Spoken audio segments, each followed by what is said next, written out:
السلام علیکم محترم حضرات، اگر کوئی شخص یہ چاہتا ہے کہ اللہ اس کو ہر تنگی سے نکال دے، اللہ اس کو ہر پریشانیوں سے نکال دے، اللہ اس کو غنی کر دے، اللہ اس کو فراخی دے دے، اللہ اس کو کسی کا محتاج نہ بنائے، تو چند اعمال ہے اگر انسان اس کو پابندی کے ساتھ کچھ دنوں تک کرتا رہے تو انشاءاللہ تعالیٰ اس کی مرادیں پوری ہوں گی۔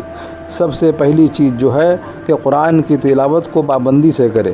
جو اللہ کے احکام ہیں ان تمام احکام کو تو پورا کرنا ہی ہے، ان تمام احکام کے علاوہ قرآن کی تلاوت کو پابندی سے کر لے۔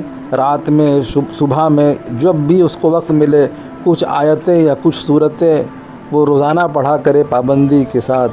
دوسرا کام جو ہے حرام لقمے سے اپنے آپ کو بچائے اور اپنے بیوی بچوں کو بچائے۔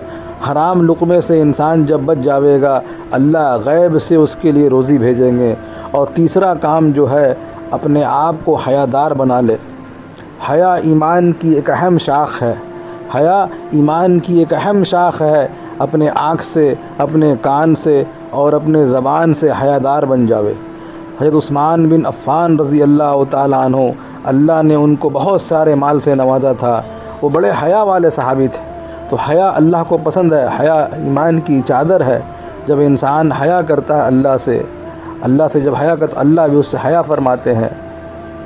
تو اگر یہ اعمال ہم کر لیں گے تو اللہ ہماری مرادوں کو پورا کریں گے انشاءاللہ۔